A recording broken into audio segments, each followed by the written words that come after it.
రుచి చూసిన కాకెంగిళ్ళే అభిరుచులను కలుపుతాయని, తెగ తిరిగిన కాలవ గట్లే కథ మలుపులు తిప్పుతాయని, మనమాడిన గుజ్జన గుళ్ళే ఒక గూటికి చేర్చుతాయని, లాలించి పెంచిన వాడే ఇకపై నన్ను పరిపాలిస్తాడని తెలిసాక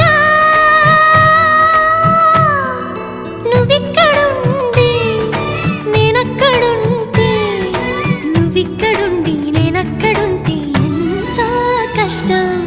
నువ్వు నేను కలిసుంటేనే నాకెంతో ఇష్టం. నువ్వు నేను మనమైతేనే ఇంకెంతో ఇష్టం.